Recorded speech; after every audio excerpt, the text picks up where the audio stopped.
Endi narxi tushib borishdi, tamoyilni bilmaydi ko'pchilik. Men o'zim YouTube'da izladim, shuni topa olmadim.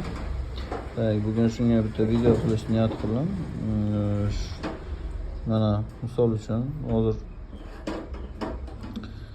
mana shu mashina Nexia 3 78 million birinchi boshlang'ich narxi 78 million 204 ming so'm. Ana shundan har 20 minutda kamayib so'ra boraveradi. Mana ko'rishlaringiz mumkin bir boshdan. Soat 12:50 78 dan 70 millionga tushdi. 70 million 204 ming. 2% baholangan mulkni boshlang'ich narxini 2% miqdorda tushib boradi. Har 20 minutda. Hozir mana taklif qilyapti 18 millionni. Agar kimdir 18 millionga olaman desa ustiga bosadi. Shu bilan endi keyin ko'tarilib ketadi. Hozir pastga tushib ketyapti. 18 millionni ham kutib o'tiribdi hech kim olmasdan.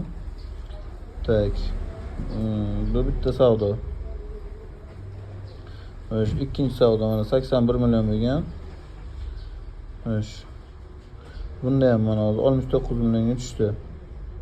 Mana hozircha hech kim tasdiqlagani yo'q mana.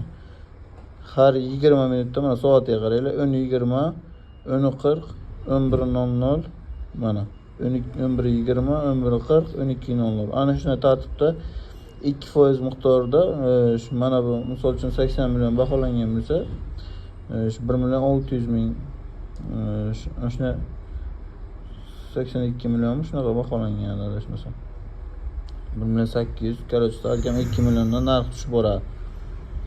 To o'zida yozilgan bo'ladi.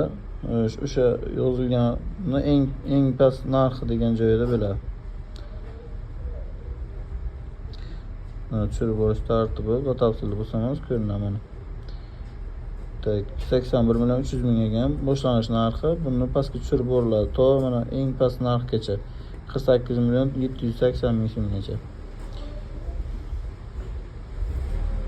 Qo'ldan kelgancha tushuntirdim. Video manfaatli bo'lgan bo'lsa, like, podpiska istan chiqaring.